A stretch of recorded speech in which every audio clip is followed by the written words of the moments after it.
Thing's leaking oil worse than a Harley Davidson. Alright, here's our little repair piece for this gas tank cover.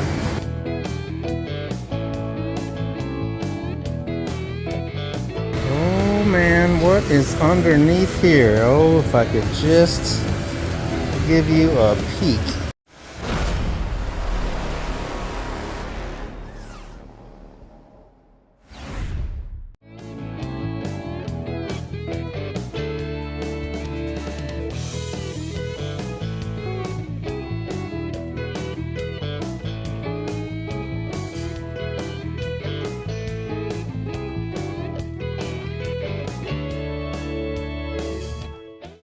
Alright, it's Volkswagen Day here in the old shopperoo. Got the daily up on the lift. Thing's leaking oil worse than a Harley Davidson.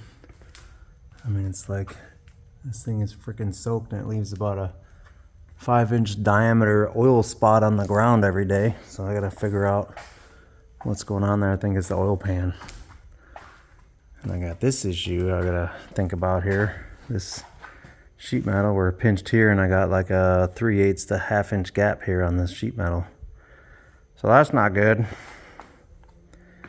I don't know what I'm going to be doing on that yet. So that's 18-inch wheel off my GTI that I'm over there working on. So I threw it in there just to kind of get an idea. This is my little gauge here of, this is how high I think the tub needs to be for a 15-inch wheel with a low profile tire, and this is how high for a 17-inch with a low profile tire, which is about a 6.5 inch tub, which is probably what we're going to be going with. That tire won't go down all the way because of the bar there, but so it's up a little higher than it's actually going to be. But for the tire to be flush with the bottom, it's going to be a pretty big tub. I got a lot of work to do still. Get to work! Anybody else seeing a problem here? Not sure where I'm going to sit. Alright, I know this might make people cringe, but we are hacksawing this beam apart. What's the matter? What's the matter?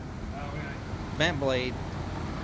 We are going to use this as an experiment for my beam design here with the crazy hydraulics. So I need to kind of get this thing apart so that I can figure out what to do. Because we got brake booster, rack and pinion, and the hydraulics to go on this thing.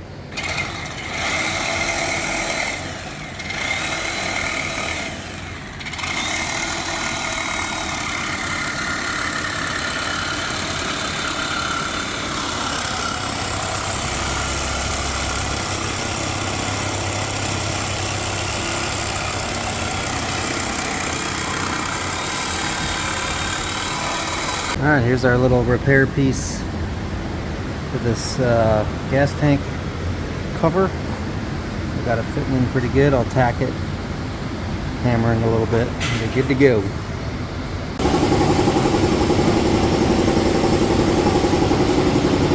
Bam. Alright, that is ready for a little skim coat of Brando. Eric's got the beam cut in half over here for some experimentation, and we're ready to flip this sucker on its side again.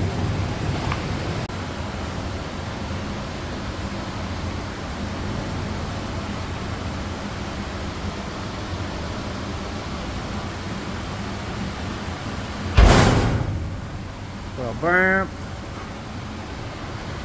Alright, so plugging away here, doing a little metal work. I'm going to plug these holes for the little reflector. There was a dent here, got that out. There was a dent along here, got that out. There's some bad rust there, so I'm going to treat all this, grind the rest of this paint on. Eric is working over here. Got the bus sitting on the 3/4 here right now. And the sunroof drain, this was all packed. If you remember early on, this was all packed with rat nest in here. And this corner is rotted out from rat piss. So he's gonna cut this out, and we're gonna make a new little drainy drain there. Fun times. Oh boy. It's a nice shot through the sunroof. Oh, that metal worked my ass off on. We are here at the junkyard. Yeah, got Jenny with me. And we're here to get that guy. Electric power steering out of a Saturn Vue. Hello, sir. Hey guys. Today we're at the junkyard because I'm too cheap to buy shit off Amazon or eBay. So we're gonna yank it out ourselves out of this, I don't know what year, 2005 or something Saturn Vue. It's lived a long, good life, and now it's gonna give to our 69 VW bus with the electric power steering. It's gonna be awesome.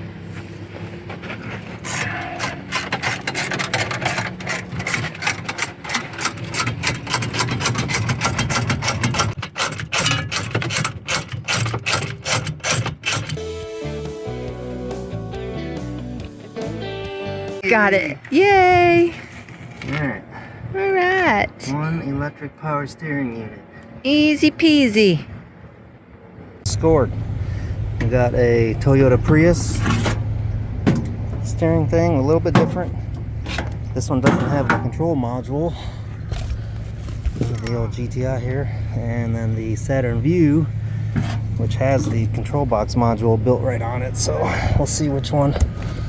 But 60 bucks a pop. Yeah. All right, so we are in Hacking Day here. So this is a like $99, $98 air conditioning unit off Amazon that I'm going to try to make work here. It's got the expansion valve and it's got a double blower setup. I already tested it. It comes with a temp gauge, which I don't know why it even has that since it doesn't have blend doors. And then it's got a fan thing, little screen, and it's got this cover that goes on the front, which then I would duct out, but it has heat. So what I'm gonna do is probably, I think I'm gonna take this thing apart and take that heater core out of there, since you know it's an air-cooled bus. We don't have any water to run through there. And then I might be able to move this, the AC condenser, or what this would be, the evaporator, move it back. And then I could potentially cut this back or make a new cover so that maybe this could be like that deep instead of that deep, save 2 or 3 inches to make sure I can fit this sucker under this dash. Because my goal is to have it basically hidden where you don't see it, so it's not like those kits where it's like right in front of the passenger. So let's take this apart and see what it looks like.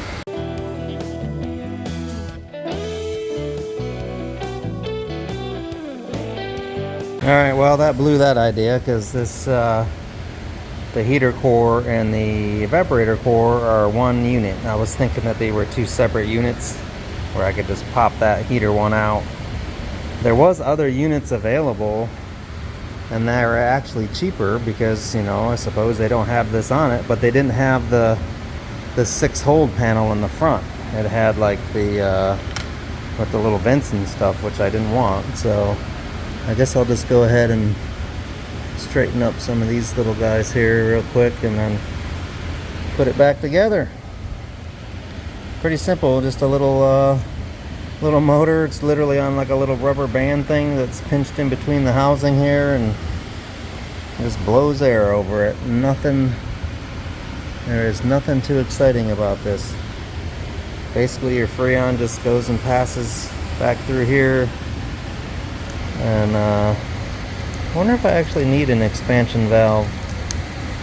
I don't know enough about ACs if this is the expansion valve, or I feel like there's another little block I gotta get, but it's not a big deal.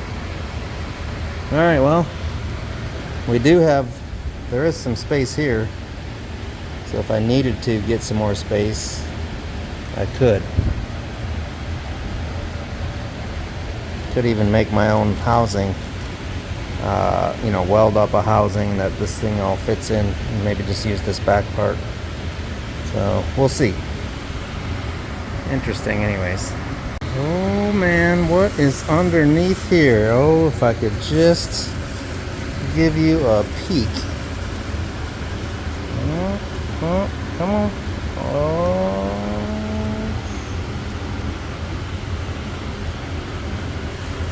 New wheels. I'll show you those later. Let's check out this bus. Alright, so I got all of the back stuff done. All the inner wheel wells are done. Everything's done back here. Just gonna have a lot of cleanup to do now to get things finished. Got this piece replaced. Got all the suspension done. Wheel wells. Everything's done. A lot of little finished work along here and along there. That's all done. These panels. I got a little bit of metal work to do here still. And now we're working on this front panel.